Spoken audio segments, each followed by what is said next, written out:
যে আল্লাহ আমাকে দিল কি, আল্লাহ আমাকে দিতেছে কি, কি দিবে ওইখানে যেতেছি না। ওখানে যাওয়ার সময় নাই আমার কাছে, ওইখানে গেলে আমিও হারায়া যাব।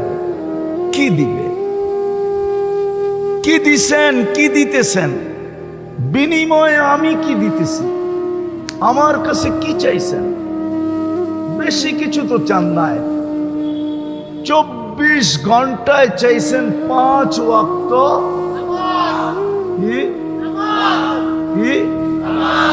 নামাজ।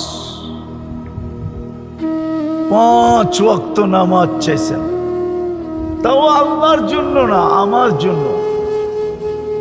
কেন চাইছেন 5 ওয়াক্ত নামাজ? যেন আমি জান্নাতের চাবিটা মরার আগেই হাতে নিয়ে নিতে পারি।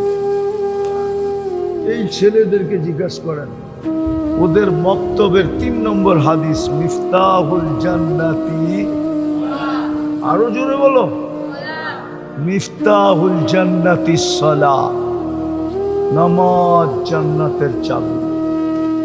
চাবি দেওয়ার জন্য ডাকে। হায় হায়, বাংলাদেশে এরকম কোন নেতা আছে উদার, যে কাউকে বলবে তুই ডেইলি আমার বাড়ি 5 বার আবি, কোনো অসুবিধা নেই?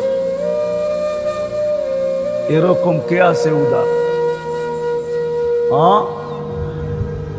যে তার এলাকার লোককে বলবে 24 ঘন্টা খোলা, যখন মনে চায় তখন আসবি।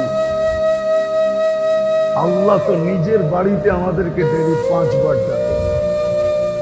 কার বাড়ি? মসজিদ কার বাড়ি? কে ডাকে 5 বার? কে ডাকে? 5 বার ডাকে। কে? আল্লাহ চিনে? আল্লাহ তো চিনে। আফসোস, আফসোস। ও শ্রমিক পেশার মানুষগুলা, রাগ হয় না, এই দেহটা দিয়েই তো শ্রম দেই, ঠিক না? ও যুবক, কি দিয়া শ্রম দাও? কি দিয়া? দেহ কে দিছে? চালায় কে? 24 ঘন্টা তো চালায় আল্লাহ। আমি তো এই এলাকা আসতে আসতে দেখলাম, যদি একটা মাইক্রোস্কোপ দিয়ে কাউকে এখানে দাঁড় করায় দিই, আমার তো বিশ্বাস ও দেখা পালায়া যাবে, চিৎকার দিয়া পালায়া যাবে। যদি কোনো শিক্ষিত লোক থাকে এইখানে, তাইলে আমি প্রমাণ দিতেছি, এইখানে ও মাইক্রোস্কোপ লাগানোর পরে যেই ব্যাকটেরিয়া দেখবে, কোটি কোটি ব্যাকটেরিয়া দেখবে এখানে কিলবিল কিলবিল কিলবিল করতেছে, অত ভয়ে ভেঙে যাবে। মনে হয় বোঝেন না, রাগ হয়ে গেছেন? নাই? ড্রেনের সুব্যবস্থা নাই? আছে? কি নিষ্কাশনের সুব্যবস্থা আছে? বাড়ির বজ্র যাওয়ার সুব্যবস্থা আছে? সবই তো রাস্তাঘাটে ছড়ানো, ঠিক না? কোটি কোটি ব্যাকটেরিয়া আছে এখানে। আপনাকে সুরক্ষা দেয় কে? আমার এটাও বিশ্বাস, গুলশানের মানুষকে যদি টেস্ট করা হয় আর এই এলাকার মানুষকে যদি টেস্ট করা হয়, তো আমার বিশ্বাস এই এলাকার মানুষের শরীরে রোগ প্রতিরোধ ক্ষমতা বেশি পাবে, বেশি। অথচ দুনিয়া বলবে এরা বয়ে যাওয়া দরকার। প্রমাণ দিব একটা, 2020-এ টেস্ট করছিল, পেপারে এখনো আছে। 2020 করোনার সময় তেজগাঁও বস্তিতে টেস্ট করছিল। তেজগাঁও বস্তিওয়ালাদের গায়ে রোগ প্রতিরোধ ক্ষমতা ছিল 75%। কত? আর গুলশানে টেস্ট করে দেখছে 65%। মনে হয় ভুলে গেছেন, জানেন টানেন না, ঠিক না? মোবাইলে এখন সার্চ দেন, এখনো মিডিয়া এটা আছে। তো কাদেরটা বেশি? কিন্তু যুক্তি কি বলে? বস্তিওয়ালাদেরটা অনেক কি কম থাকার কথা, ঠিক না? কেন? যেইখানে খায় ওইখানেই ছাড়ে, ঠিক না? ওইখানেই ঘুমায়, ঠিক না? আরে ছাড়ে বোঝেন, শুদ্ধ বাংলায় বোঝাইলাম ইঙ্গিত দিয়া, কিন্তু ওদের অ্যান্টি বডি সবচেয়ে বেশি।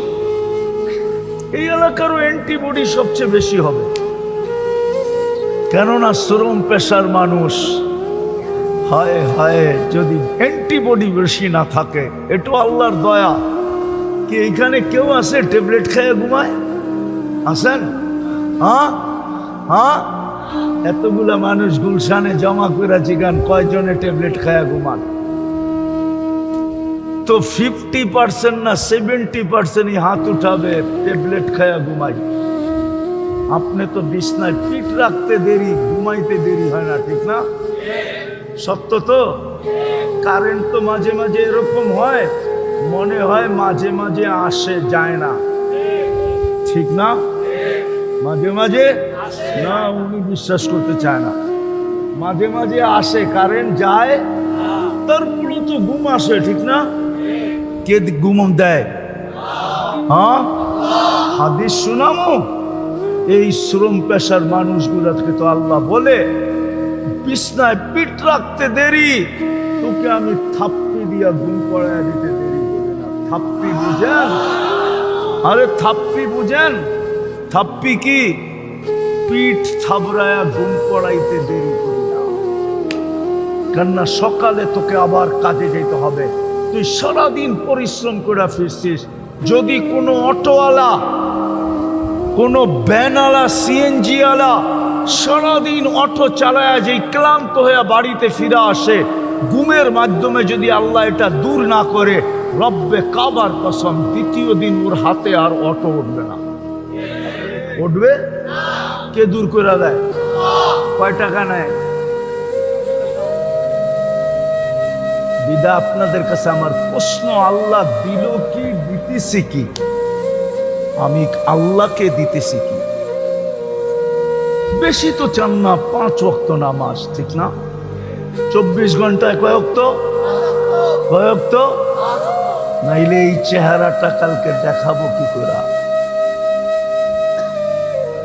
কসম খোদার, রব্বে কাবার কসম, এখানে ওলামা আছে, ওলামা পর্যন্ত একটা জিনিসের হিসাব 5000 বৎসরও, 50,000 বৎসরও মিলাইয়া দিতে পারবে না। দেখামু? আপনি এই 2 চোখে এই পর্যন্ত কতবার দেখছেন আর কি কি দেখছেন, মিলাইয়া দিতে পারবেন? কিন্তু কিয়ামতের দিন মিলাইয়া দিতে হবে। যদি আজকে এই চিন্তা না করলাম, লাতুসআলুন্না আনিন নাঈম,